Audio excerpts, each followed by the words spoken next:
Good morning, good afternoon, good evening, wherever you are in the world. Welcome to the July 13th edition of the weekly project status meeting. We've got a great set of updates coming to you today, and we open with our calendar of upcoming events. This Wednesday, July 15th, we have the Firefox support meeting at 1700 UTC. Also on July 15th, another installment of the Homebrew Website Club. The Homebrew Website Club is a growing worldwide network of online weekly meetups for everyone who wants to take back their web experience from social media silos and own their online content identities and interactions. We have installments at 1900 BST for Europe and London and 1800 PDT for the West Coast. Thursday, July 16th, we have the add-on show and tell happening at 1430 UTC, where you can share your add-ons related project with a warm and supportive community. All are welcome. And with that, we move on to our speakers for the day. And first up, we have Emma with the weekly Firefox update. Emma, take it away.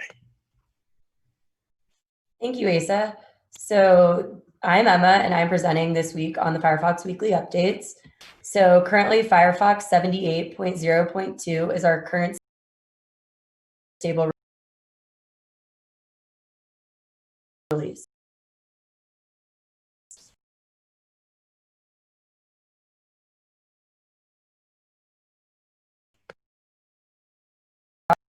And fixed a security issue and several minor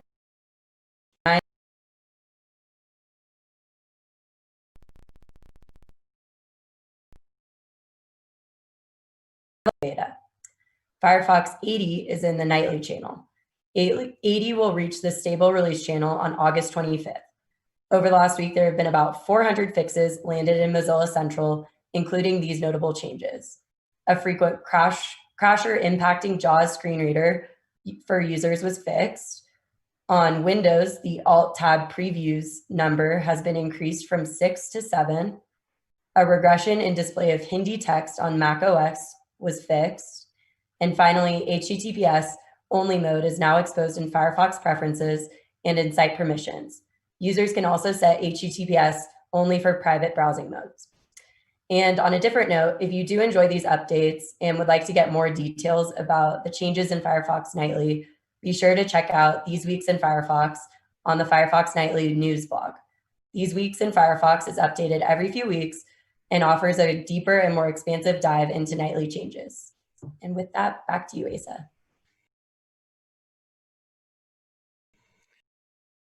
Thank you, Emma.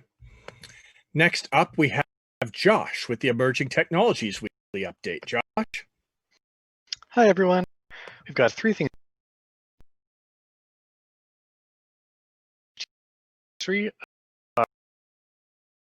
So 15 was a project called the Mozilla Developer Center at the time. It combined a bunch of previously existing documentation in one place, as well as some newly created content. And it was a community-based project that was focusing on developer documentation and resources.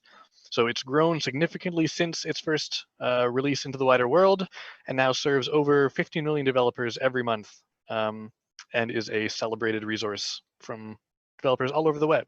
So we're going to have more information over the month about ways that we're going to celebrate this. And you can certainly outfit yourself with your own swag if you want from the online store. Secondly, I want to tell you about the improvements to testing Firefox that's happened with machine learning. There's a really neat post on the Hacks Mozilla blog describing the changes that have been made to be more efficient with testing Firefox using machine learning. And the idea here is that there are on average, about 300 changes that get made to Firefox every day. And each of these have to be run through automated tests, and we run 50,000 tests every time. So we're using computers and machine learning to figure out what are the actual effective set of tests to run for a given change, and therefore reduce costs and be more efficient with power and things like that. So you can read the post for more information. And finally, I want to let you know that the Firefox Reality team is really excited about a new project, which is recording immersive web content. The idea here is that if you visit a website that has immersive web content, like Mozilla Hubs, for example, you can record your screen right now and anyone else can see exactly what you saw. But you sort of lose out on the experience of everything else going on all around you that you're not actively looking at. So we're building a tool that can record everything going on in the room as a 360-degree video. And you can then, after the fact, look around and see what else was happening that you weren't looking at. So there's some links there to see what I mean practically, and keep an eye out for more information coming out later. That's all from ET today. Josh, congratulations to Ben on the anniversary. Next up, we have Andy with the Weekly Minute.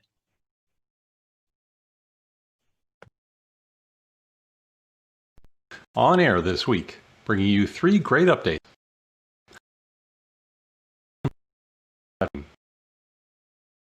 Virtual. The team is happy to announce that they have completed the Integration Platform Hardening Project. This is great news for our Mozilla engineering teams, as the platform consists of reusable modules. EIP improves operational efficiency, automation, consolidation, data access and security, and self-service. The demo, which you can see by following the link, covers the following features: process orchestration, plus system connectivity, plus data transformation, data streaming, plus dynamic properties, and operational monitoring, plus business alerting. Up second, the service desk team and an update on their effort to refine the computer accessories offerings in the hub. This week, the team is happy to announce some new additions to the catalog. For a full list of changes, stop by the Mana page or reach out to the service desk on Slack with any questions. Lastly, an update on my day job. This weekend in Expo, the platform that powers Air Mozilla pushed out an update to the platform to enhance performance. Details of the enhancements can be found by following the link below. If you experience any issues, stop by the Air Mozilla channel on Slack for assistance. Thanks, Mozilla. Stay safe. Thank you, Andy, for that update. Next up, we have Alicia with an annual privacy training and Mozilla data collection update. Thank you, Asa. Hello, everybody. Happy Monday.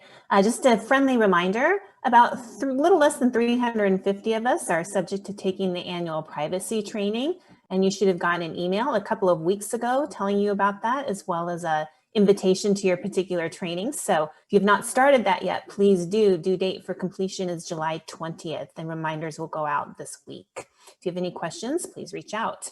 And then on Friday, we sent an email to all of MoCo, letting everybody know that the Firefox data collection program, which had been core to Firefox operations and products and services that touch Firefox, has now been expanded to products and services outside of core Firefox. So if you run a product or a service that collects user data, please check out that email and check out the link to the data collection page, which will run you through the process for having your data reviewed by the data stewards to make sure we're collecting everything within policy and as our users expect. If you have any questions, again, reach out. Thanks so much. Thank you for that update. Our final update of the day comes to us from Rosanna, and it's about getting data to for training deep speech. Rosanna? Yes, fantastic. Thanks. I'm Rosanna, and I'm with the Open Innovation team. And I wanted to talk a little bit about how we're going to bring private voice search to Firefox reality. And so this is something that we wanted to do. We wanted to bring private voice search to our users, particularly in mainland China, so that whenever they have their headset on and they want to search the web and they want to use their voice is not routed through a cloud provider, but is actually on the device. We recognize the speech and they can do this voice search, which makes it completely private and very exciting.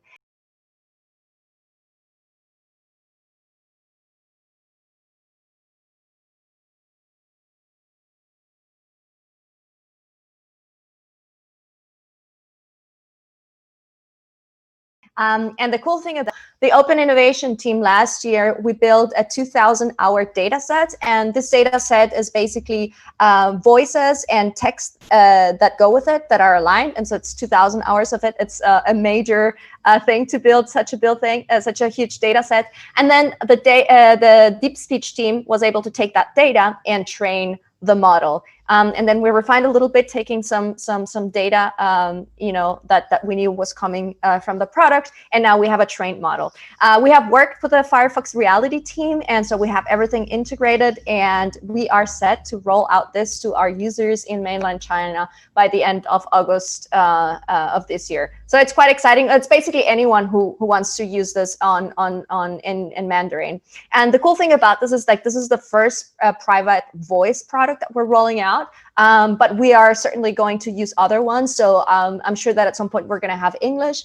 And so we're really looking forward to bringing this to users, and also to having everyone test this whenever it's available in a language that you speak. And so stay tuned. It's really exciting that we have the technology, the know-how, and the expertise in-house. And we think that this is the first of hopefully many private voice products to come. So just stay tuned, and when it's out, help us test this. That's it for me. Thank you, Rosanna. And thank you again to all of our speakers, Emma, Josh, Andy, Alicia, and Rosanna, for those great set of updates. Before we conclude for the day, a quick programming note. I've read on Slack that we had some challenges with the stream for some users today. So if you experience difficulty watching this live stream, please tune in later today when a recorded version will be available. And with that, we are all wrapped for the day. We'll see you in the same time, same place next week. Until then, stay safe and keep on rocking the free web.